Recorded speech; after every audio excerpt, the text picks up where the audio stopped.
ठीक है। चलो आज मैं फिर यूनिट 1 में रासायनिक अभिक्रिया एवं समीकरण से कुछ क्वेश्चन फिर लेके आया हूं। पहले हमारे वीडियो में ओनली एक ही अभिक्रिया डली थी, संयोजन अभिक्रिया, और उसमें वियोजन अभिक्रिया भी हमने डाल दी है, विस्थापन अभिक्रिया का भी हमने क्वेश्चन करा दिया है और द्विविस्थापन अभिक्रिया का भी करा दिया है।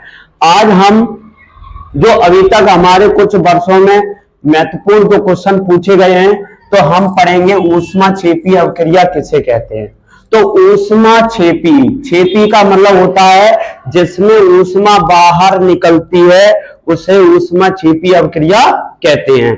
तो ऊष्मा बाहर निकलती है, अब इसका प्रयोग हम कैसे कर सकते हैं, तो आप भी बच्चों घर पे इसका प्रयोग कर सकते हैं।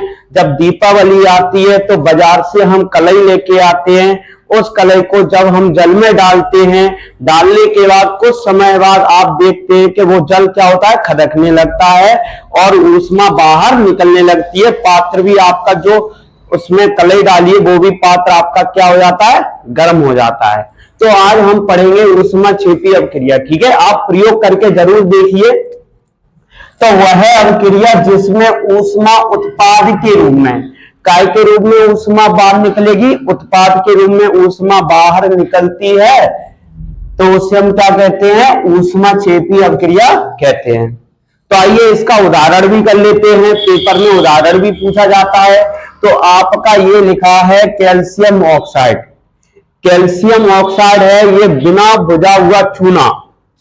हाँ, कंपटीशन में भी पूछा जाता है बिना बुझा हुआ चूने का सूत्र बताइए। तो बिना बुझा हुआ चूना आपका कैल्शियम ऑक्साइड है, और जब कैल्शियम ऑक्साइड को हम जल में डालते हैं तब वो आपका कैल्शियम हाइड्रोक्साइड बनाता है, मतलब चूना बुझ जाता है। तो ये बुझा हुआ चूने का सूत्र है, ये भी पेपर में पूछा जाता है कंपटीशन में, साइंस में।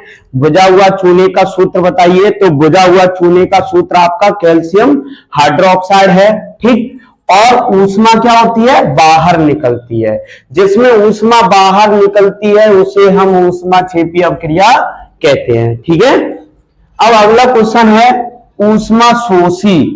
शोषी का मतलब होता है अवशोषण करना, अंदर रहना, मतलब ऊष्मा बाहर नहीं निकलेगी। तो इसकी परिभाषा क्या है, वह अभिक्रिया जिसमें ऊष्मा का क्या हो, अवशोषण हो, मतलब ऊष्मा अंदर ही रहे, एग्जिट ना हो, मतलब बाहर ना निकले। जब बाहर नहीं निकलेगी उसी को हम ऊष्मा शोषी अभिक्रिया कहते हैं। तो शोषी को आप समझ लेना शोषण, मतलब अंदर, अवशोषण, ठीक। तो हम इसका उदाहरण भी करते हैं, पेपर में पूछा जाता है। कैल्शियम कार्बोनेट है, जब कैल्शियम कार्बोनेट को गर्म किया जाता है तब आपका कैल्शियम ऑक्साइड और कार्बन डाइऑक्साइड बनता है। तो हम कैल्शियम ऑक्साइड जो है इसके अंदर ऊष्मा है, तो आपको पता करना है। तो हम इससे पहले जो आपका ऊष्माक्षेपी कराया था तो उससे आपको पता चल गया होगा कि कैल्शियम ऑक्साइड के अंदर क्या है बेटा, ऊष्मा है, ठीक है। तो अब नेक्स्ट अभिक्रिया पढ़ेंगे उपचयन अभिक्रिया। तो वह अभिक्रिया जिसमें ऑक्सीजन का योग हो, जिसमें ऑक्सीजन का योग हो अथवा हाइड्रोजन का हास्र हो। तो ऑक्सीजन का योग मतलब ऑक्सीजन जोड़ना, और हाइड्रोजन का हास्र का मतलब होता है कमी होना। क्या होना बेटा, कमी होना। उसे हम क्या कहेंगे, उपचयन अभिक्रिया कहलाती है या उपचयन अभिक्रिया कहते हैं। तो उदाहरण देखते हैं, चलो। तो हमारा ये कार्बन नाम का एक व्यक्ति है, ये क्या था, अपने खेत पे जा रहा था और एक पेड़ था रास्ते में पीपल का, उस पे ऑक्सीजन नाम का भूत रहता था।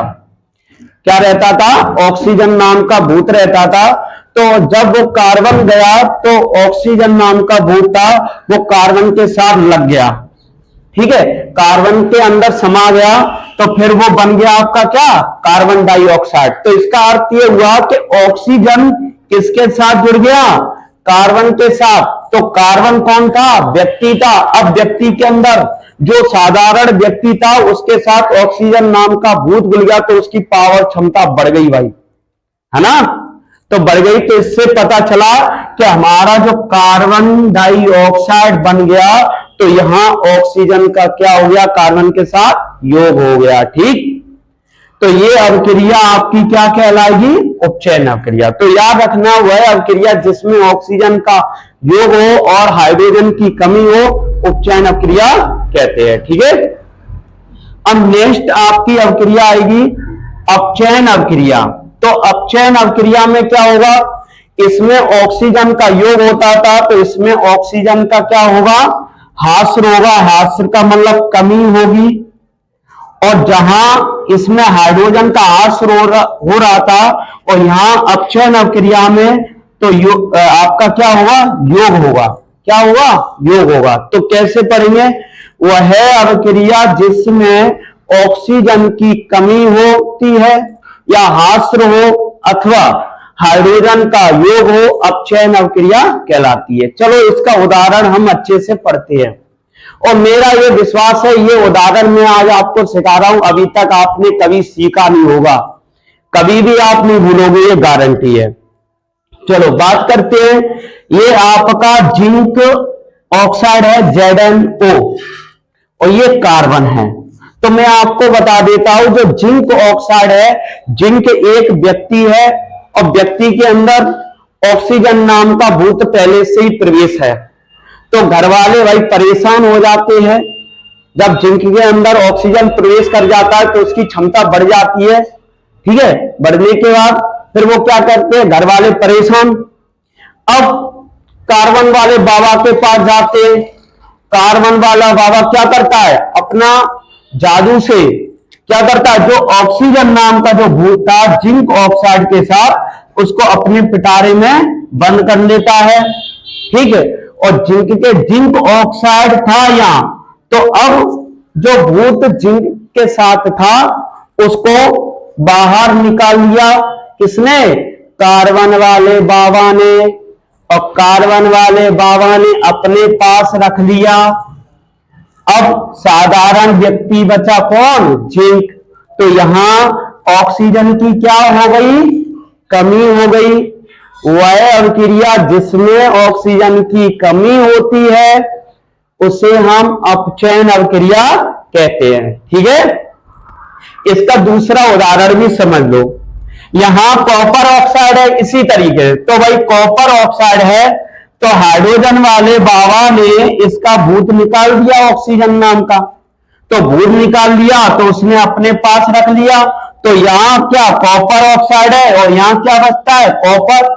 तो ये अवक्रिया क्या कहलाती है, आपकी अपचयन अवक्रिया कहलाती है। आज हमारी वीडियो ये आपको अच्छी लगी हो तो